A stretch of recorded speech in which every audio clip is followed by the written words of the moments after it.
Moving to the maximum height. Maximum height பொறுத்த வரையிலும் the maximum vertical distance traveled by the projectile during its journey.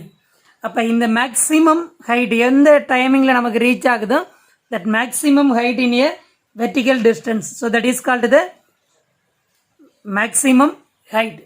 Now here the vertical part of the motion. அப்போ இது எந்த பார்ட்டில் இருக்குன்னு பார்த்தீங்கன்னா இது the vertical part. So vertical part பொறுத்த வரையிலும் நம்ம அதில் வந்து நம்ம கண்டுபிடிக்கலாம்னா பி ஸ்கொயர்ட் ஃபார்முலா யூஸ் பண்ணலாம். அப்போ விஒய் ஸ்கொயர் தட் இது UY square plus 2ax that means that இது ayx. Now we are using the uy means that இது u sin theta. Already we know the minus g acceleration that s equal to maximum height, that is the displacement. Vy ங்கிறது it is 0 because there is no any vertical. அப்போ uy ங்கிறது நம்ம என்ன எடுக்கலாம்னா that is 0. அப்போ vy ங்கிறது இது 0. அப்போ இங்கேருந்து நீங்கள் சப்ஸ்டியூட் பண்ணீங்கன்னா வேல்யூ வந்து 0 square that is u square sin square theta minus 2g h maximum. Now we are using the h maximum means that is the height maximum, that means it is the u square sin square theta by 2g.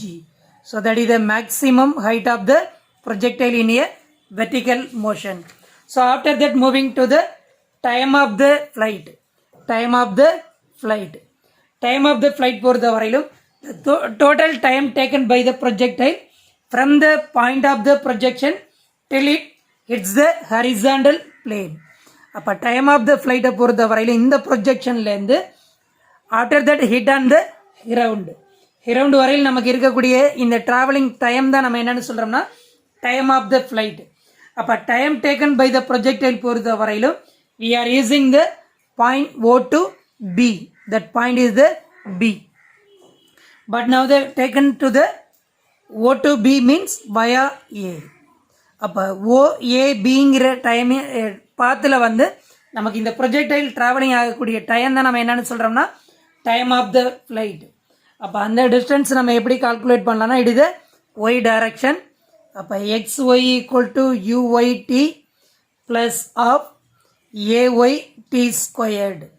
Already we know the SY means it is the y, that means it is the 0. UY means U sin theta.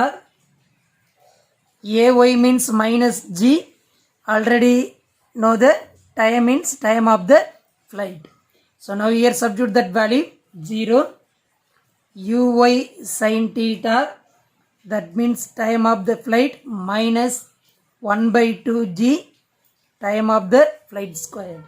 So now we are using the time of the flight, that is the t squared. So now here we are using the t. So finally we can get the tf is equal to 2u sin theta by g. So that is called the time of the flight. So after that moving to the horizontal range. So horizontal range means that is the R. So the maximum horizontal distance between the point of the projection and the point of the horizontal plane. அப்போ இந்த maximum range தான் நம்ம என்னன்னு சொல்கிறோம்னா that is the maximum horizontal distance is called the rangeன்னு சொல்லுவோம். அப்போ where the projectile hit on the ground, ஏன்னா நமக்கு வந்து it is traveling on the air. So அப்போ horizontal distance. அப்போ ரேஞ்சு பொறுத்த வரையில் நம்ம எப்படி எழுதலாம்னா it is the horizontal component of the velocity. Horizontal component of the velocity into time of the flight. Time of the flight. Already we know the velocity means distance by time. So here the distance means velocity into time. So horizontal component of the velocity பொறுத்த வரையிலும் u cos theta into time of the flight. அப்போ ரெண்டு வேல்யூயும் substitute பண்ணுவோம். u cos theta into 2u sin theta by g. So finally we can get the 2u square sin theta cos theta by g. So sin theta cos theta already we know the formula, that is the 2 sin theta cos thetaங்கிறது நம்ம என்னன்னு சொல்லலாம்னா sin 2 theta.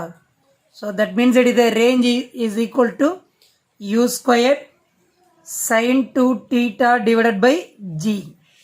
அடுத்தது நம்ம இந்த ஆறுங்கிறது எதை depend பண்ணி இருக்குன்னா it is the initial velocity and sin of the 2 theta.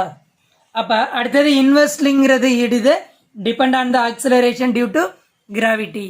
அப்போ acceleration due to gravity ஹையாக போக போக நமக்கு ரேஞ்ச் வந்து லோவாக மாறும். பட் நமக்கு இனிஷியல் வெலாசிட்டியும் sin 2 thetaவும் இடுது மேக்ஸிமமாக இருந்ததுன்னா பாசிபிள் ரேஞ்ச் இஸ் மேக்ஸிமம். அப்போ இந்த sin 2 thetaங்கிறத நம்ம என்ன பண்ணணும்னா தட் இதை மேக்ஸிமம்ங்கிறதுனால இடுதை ஒன்றுன்னு எடுக்கலாம். அப்போ 2 thetaங்கிறது இட் மீன்ஸ் பை 2ன்னு எடுத்தோம்னா theta ஈக்குவல் டு பை 4. இப்போ இந்த 2 இந்த சைடு வரும்போது இடுது பை 4. தட் மீன்ஸ் இடுது 45 டிகிரி. அப்போ sin 45 டிகிரியில் நம்ம ஏதாவது ஒரு ப்ரொஜெக்டட் கொடுத்தோம்னா it is reach the maximum range. அப்போ that means maximum of the range means that is u squared by g. அப்போ ஆங்கிள் பொறுத்தவரையில் நம்ம எப்படி கொடுக்கணும், இப்போ ஒரு ஆப்ஜெக்டை த்ரோ பண்ணுறோம், எனக்கு வந்து ஹரிசாண்டலில் மேக்ஸிமமாக போகணும்னு பார்த்தீங்கன்னா இப்போ இந்த ஆப்ஜெக்டை வந்து 45 டிகிரியில் த்ரோ பண்ணும்போது நமக்கு என்ன ஆகும்னா that angle is the 45 degree. அப்போ இந்த ஆங்கிளில் நம்ம த்ரோ பண்ணோம்னா it is reach the maximum. அப்போ the projectile is projected at the 45 degree with respect to the horizontal it attains the maximum range.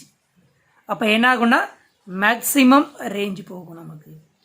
So அப்போ ப்ரொஜெக்டரில் பொறுத்த வரையிலும் 45 டிகிரியில் நம்ம என்ன பண்ணணும்னா ப்ரொஜெக்டட் பண்ணணும்.